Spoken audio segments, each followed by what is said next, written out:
오늘 저희가 말씀을 함께 읽었는데요. 우리가 읽은 사사기서 6장 11절에서 18절까지의 말씀을 가지고 믿음의 사람이라는 이 제목으로 말씀을 선포하겠습니다. 이스라엘 300명 용사가 힘을 합칩니다. 이 어떻게 보면은 많은 숫자지만 이 상대의 어떤 그런 수에 비하면 말도 안 되는 터무니없는 숫자인데요. 이 300명의 이스라엘 용사가 힘을 합쳐가지고 무려 13만 5천 명의 미디안 군을 물리쳐서 승리한 사건이 나오고 있죠. 그 중심에는 한 인물이 있습니다. 바로 우리가 잘 알고 있는 기드온이라고 하는 정말 탁월한 그러한 인물이 그 중심에 있었다는 겁니다. 성경 말씀은 그를 믿음의 사람이다 라고 그렇게 부르고 있습니다. 그래서 신약 성경 히브리서 11장에 보시면 그의 이름이 기록되어 있는 것을 우리가 알 수 있습니다. 사사시대의 귀하게 쓰임받은 사람, 이 기도원을 통해서 오늘 이 아침에 이 성도인 우리는 어떠한 믿음의 성도가 되어야 하는가를 우리가 말씀을 통해서 함께 깨닫기를 원합니다. 첫 번째로 하나님을 만나는 그러한 믿음의 성도가 되어야 함을 우리에게 말씀해 주고 있습니다. 오늘 읽은 이 본문은요, 이스라엘 역사 가운데 이 사사시대를 배경으로 하고 있습니다. 사사시대는 이스라엘이 반복해서 죄를 짓는 그야말로 죄의 악순환이 계속해서 일어나고 있던 그러한 상황이었습니다. 6장 1절에서는 이렇게 말씀하죠. 이스라엘 자손이 또 여호와의 목전에서 악을 행하였으므로 여호와께서 7년 동안 그들을 미디안의 손에 붙이시니 라는 말씀으로 시작하고 있습니다. 또 여호와의 목전에서 악을 행했다라고 말씀에 기록되어 있습니다. 이런 때 이스라엘은 하나님께 불을 짓습니다. 그리고 하나님께서는 이러한 이스라엘 백성들의 간구를 외면하지 않으셨습니다. 그래서 세우신 사람들이 있는데 그들이 바로 사사입니다. 지금까지 많은 사사들이 활동을 했습니다. 그리고 여기 오늘 우리가 읽은 이 6장에 기드온이라는 사사가 이 부름을 받고 세워지고 있는 것을 보게 됩니다.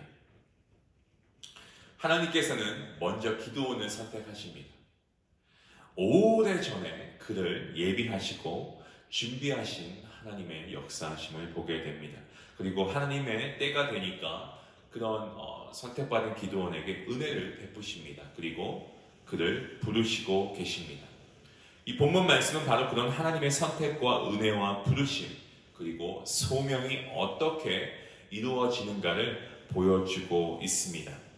오늘 본문 11절 말씀에 보시면 여호와의 사자가 기드온을 찾아왔다라고 말씀에 기록되어 있습니다. 그리고 이렇게 말하고 있습니다. 큰 용사여 여호와께서 너와 함께 계시로다 라는 말씀을 합니다.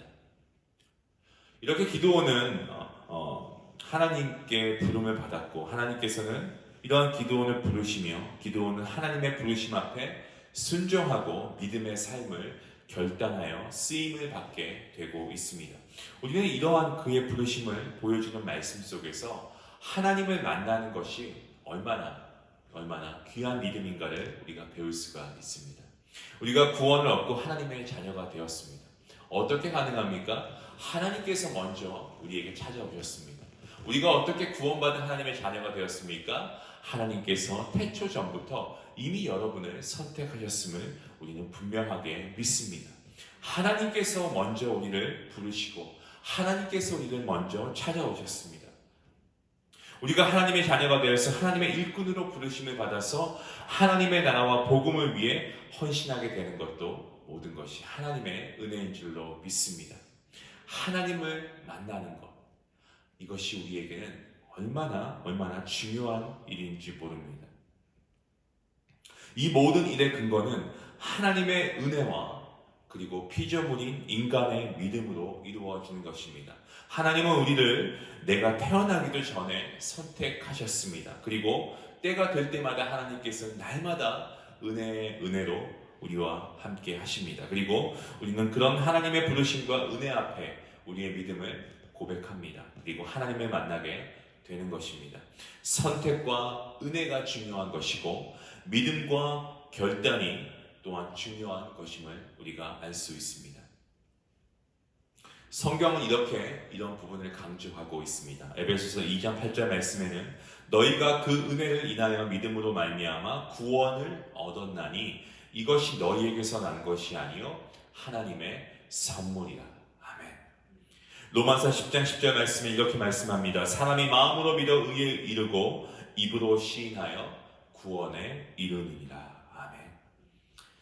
성도 여러분, 하나님의 은혜가 있어야 하나님을 만나는 것임을 믿으시길 바랍니다. 오늘 이 말씀이 우리에게 주시는 말씀이 바로 그것입니다. 하나님의 은혜가 있어야 우리가 하나님을 만날 수 있습니다. 내가 내 입으로 주님을 고백해야 구원에 이른다라고 말씀하고 있습니다. 이 둘의 조화가 잘 이루어질 때에 우리는 구원을 얻고 하나님의 자녀가 되고 하나님을 만날 수 있다라는 것입니다. 때문에 하나님을 만나는 것, 이것이 바로 우리가 늘 말하는 이 믿음입니다. 여러분은 모두가 하나님을 만난 분이라고 저는 확신합니다. 맞습니까? 하나님의 은혜와 그리고 나의 믿음으로 구원을 받은 자녀가 된 것을 우리는 확신하며 살아갑니다. 자, 그런데 우리가 하나님을 만나는 것은 내 인생에 한 번 만나는 것으로 끝나는 것이 아닙니다. 처음 내 생애의 전환점을 이루는 것도 하나님을 만나는 그 순간이지만 계속해서 우리가 인격적으로 날마다 하나님을 만나야 합니다. 이것이 우리가 믿음 생활이라고 하는 거예요. 믿음 생활은 한마디로 말씀드리면 우리가 날마다 하나님을 만나는 것, 이것이 바로 믿음 생활이다라는 것입니다. 하나님을 만나야 여러분 문제가 풀리지 않겠습니까? 하나님을 만나야 난관이 풀립니다. 하나님을 만나야 우리 앞에 보이는 장벽이 무너지는 줄로 믿습니다. 결국 신앙생활, 믿음 생활은요, 하나님과의 만남으로 계속해서 이루어져 가는 것입니다. 이러한 하나님을 만나는 만남이 있을 때 우리가 살아갈 수 있다는 거죠. 하지만 하나님을 만나지 못하면 어떻습니까? 우리의 영혼이 병들어 갑니다. 그래서 우리 삶에, 우리 인생에, 우리 신앙생활에 하나님을 만나는 것보다 더 중요한 것은 없습니다. 하나님을 만나는 통로, 이것이 바로 믿음이라는 겁니다. 다시 말씀드립니다. 날마다 우리가 매 순간마다 하나님을 다시 만나야 합니다. 신앙생활의 모든 행위는 한마디로 하나님과 만나는 일인데 예배가 그렇습니다. 예배는 하나님과 나와의 만남입니다. 기도가 만남입니다. 말씀도 설교도 모두 이 모든 것들이 하나님과의 만남인 것입니다. 하나님을 자주 만나야 여러분 우리가 믿음 생활 잘할 수 있습니다. 이런 만남을 위해 정말 필요한 것이 또한 믿음인 것이죠. 때문에 믿음으로 우리가 나아가야 됩니다. 믿음으로 예배 드려야 되는 것이고요. 믿음으로 우리가 하나님께서 응답해 주실 것을 확신하면서 우리가 기도해야 되는 것이고, 하나님의 언약의 말씀이 분명하게 성취된다는 그 믿음을 가지고 우리가 말씀을 가까이 하고 말씀을 우리가 묵상하고 말씀을 우리 마음에 계속해서 되씹고 곱씹어야 하는 것입니다. 믿음으로 하나님의 말씀에 귀를 기울일 때 그 믿음대로 하나님께서 하나님의 뜻 가운데 우리의 모든 기도를 이루어 주시는 줄 믿습니다. 그래야 우리 영혼이 삽니다. 그래야 우리가 잘 될 수 있습니다. 여러분, 하나님을 만나실 수 있기를 원합니다. 매일 매 순간 하나님을 만나는 것이 참된 믿음입니다. 이러한 믿음으로 평생 우리가 이 땅에 살아가야 할 것입니다. 우리 모두 나를 찾아오신 하나님께 오늘도 감사하면서 하나님을 다시 찾는 이 새벽이 될 수 있길 원합니다. 잠언에 이런 말씀이 있습니다. 나를 사랑하는 자들이 나의 사랑을 입으며 나를 간절히 찾는 자가 나를 만날 것이니라. 너무나 좋아하는 말씀입니다.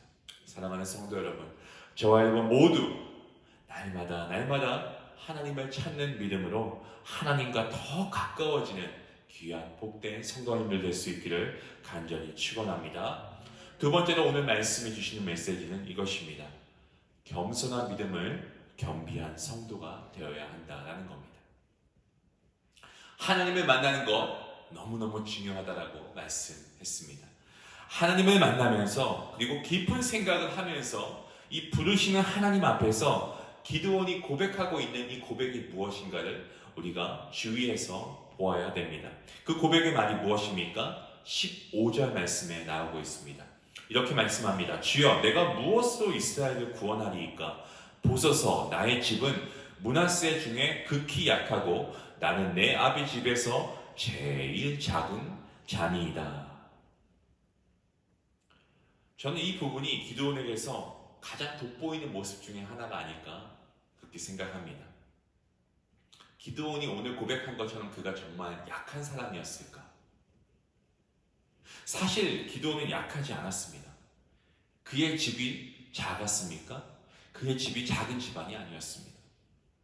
그는 그의 집에서 유력한 사람이었고 작은 자가 아니고 큰 자였습니다. 특히 하나님이 그를 부르셨다라고 한다면 하나님께서 인정하는 큰 용사가 아니고 무엇이겠습니까? 그럼에도 불구하고 그는 하나님 앞에 뭐라고 고백합니까? 주여, 내가 무엇으로 이스라엘을 구원하리이까? 이것은 그의 겸손함을 보여주고 있는 말씀입니다. 이런 기드온의 겸손함은 그가 성경에서 사라질 때까지 여러분 계속되고 있는 것을 우리가 눈여겨봐야 됩니다. 기드온의 생애를 보시고 기드온의 기록을 보면 무엇보다도 그의 겸손함이 계속해서 발견되고 있는 것을 봅니다. 특히 그가 300명의 용사로 미디안을 물리치고 돌아올 때는요, 그의 겸손함이 정말 최고점에 이르게 됩니다. 절정에 이르게 되는 것을 보게 됩니다. 그는 누구보다도 전쟁의 영웅이었고 공로자였습니다. 열이면 열, 누가 할 것 없이 기드온은 용사 중에 용사였고 그 승리의 전쟁을 이끈 주인공이다라고 고백할 수밖에 없었다는 것이요. 탁월한 지도자이고 존경받는 인물이었습니다. 그래서 사람들은요, 이 기드온을 왕으로 삼길 원합니다. 심지어는 기드온뿐만이 아니고 기드온의 자손 대대로 우리를 다스려 달라고 얘기를 하는 거죠. 얼마나 백성들의 신임을 얻었으면 이 정도까지 그가 그런 고백을 백성들로부터 받게 되었겠습니까? 이러한 강곡한 백성들의 지도자가 바로 기드온이 될 수도 있었다는 거죠. 자, 그런데 기드온은 어떻게 말합니까? 뒤에 나옵니다만 8장 23절에 보시면 내가 너희를 다스리지 아니하겠고 나의 아들도 너희를 다스리지 아니할 것이요 여호와께서 너희를 다스리시리라. 아멘. 여러분, 기드온 정말 대단한 사람입니다. 이러한 믿음을 하나님께서 아시고 기드온을 세우셨다라고 저는 확신합니다. 이런 사람이 바로 기드온이었고 이러한 믿음이 바로 기드온의 믿음이었고 기드온의 신앙이었음을 우리는 분명하게 알게 됩니다. 기드온은 하나님 앞에서 자기를 철저하게 낮춘 겸손한 사람이 바로 기드온이었습니다. 하나님은 이러한 사람을 부르셨고 하나님께서는 이러한 기드온을 통하여서 큰 영광을 받으십니다. 기드온의 이러한 겸손은 앞으로 오실 예수님을 잘 예표하고 있는 말씀이기 때문에 아주 중요합니다. 예수님은 왕 중에 왕이십니다. 창조주이십니다. 이러한 예수님께서는 겸손한 분으로 이 땅에 오셨습니다. 그리고 주님은 친히 이렇게 말씀하십니다. 마태복음 11장 29절 말씀에 나는 마음이 온유하고 겸손하니 나의 멍에를 메고 내게 배우라. 주님께서 우리에게 말씀하십니다. 주님의 겸손을 우리가 아멘으로만 화답하는 것이 아니고 주님의 자녀인 우리도 주님의 겸손함을 배워야 할 줄로 믿습니다. 주님은 실제로 겸손하셨습니다. 주님의 생각과 주님의 말과 주님의 행동과 모든 것들이 겸손으로 가득 차 계신 분이 바로 우리 주님이셨다는 겁니다. 하나의 좋은 예가 나귀를 타신 겁니다. 주님이 예루살렘으로 입성하실 때 나귀를 타셨습니다. 주님은 만왕의 왕이시고 만주의 주가 되시는 분이십니다. 그런 분이라면 반드시 말을 타야 되고 말도 그냥 말이 아니고 좋은 말을 타야 되겠죠. 그렇게 들어오셔야 하는 것이 마땅한데 그래서 제자들도 말을 준비하려고 심지어 그렇게 했습니다. 하지만 주님께서는 말을 타시지 아니하시고 나귀를 타고 입성하십니다. 왜 나귀입니까? 겸손의 모습을 우리에게 잘 보여주고 있는 그러한 말씀이 바로 나귀를 타고 있는 주님의 모습입니다. 때문에 메시아 때에서 예언한 스가랴 선지자는 예수님을 이렇게 말합니다. 스가랴 9장 9절 말씀에 시온의 딸이 크게 기뻐할지어다 예루살렘의 딸아 즐거이 부를지어다 보라 내 왕이 내게 임하나니 그는 공의로우며 구원을 베풀며 겸손하여서 나귀를 타나니 나귀의 작은 것 곧 나귀 새끼니라 라고 말씀합니다. 믿음은 겸손입니다. 겸손한 것이 정말 귀한 믿음입니다. 아무리 믿음이 있다 해도 겸손하지 않으면 이것은 아직 멀었습니다. 이러한 믿음은 아직 먼 믿음입니다. 겸손한 사람이 주님을 닮은 사람이고 겸손한 성도가 복을 받습니다. 그래서 야고보서 4장 6절 말씀에 하나님이 교만한 자를 물리치시고 겸손한 자에게 은혜를 주신다 하였느니라 라고 분명하게 말씀에 기록되어 있습니다. 사랑하는 성도 여러분, 우리는 하나님의 은혜가 필요한 자입니다. 우리는 은혜를 먹고 사는 그러한 하나님의 자녀입니다. 은혜가 없으면 단 한순간도 우리는 살아갈 수 없고 지탱할 수 없음을 우리는 인정할 수밖에 없습니다. 어떤 자에게 은혜를 주십니까? 겸손한 자에게 하나님의 은혜가 임하는 줄로 믿습니다. 성경에 나타난 모든 인물들을 보시기 바랍니다. 한결같이 겸손할 때 하나님의 은혜가 임했습니다. 오늘 저희가 읽은 본문 말씀에 나오는 기드온도 그랬고요, 모세도 그랬고 여호수아도 겸손할 때 하나님께서 은혜를 베푸십니다. 다윗도 그랬습니다.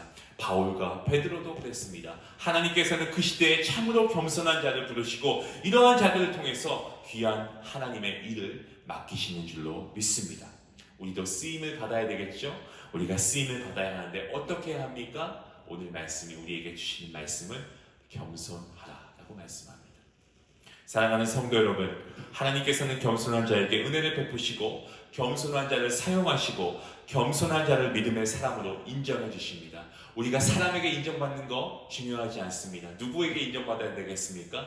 하나님입니다. 하나님은 겸손한 자를 인정하시고 세우시고 사용하시고 하나님 나라의 확장과 성숙에 기여하는 귀한 일꾼으로 세우신다라는 것을 우리가 확신해야 합니다. 겸손한 자를 사람들도 존중합니다. 시대도 타락하고 세상이 마지막에 가까울수록 사람들은 점점 더 교만해질 것입니다. 하지만 주님을 그리스도로 믿는 저와 여러분은 더욱더 겸손해야 할 것입니다. 오늘 이 새벽에 주시는 말씀, 기도원의 믿음을 통해서 우리에게 말씀하시는 것, 우리가 모두 기도원처럼 하나님을 만나야 할 줄로 믿습니다. 또한 겸손한 믿음을 겸비할 때 하나님께서 우리에게 크신 은혜를 주시는 줄로 믿습니다.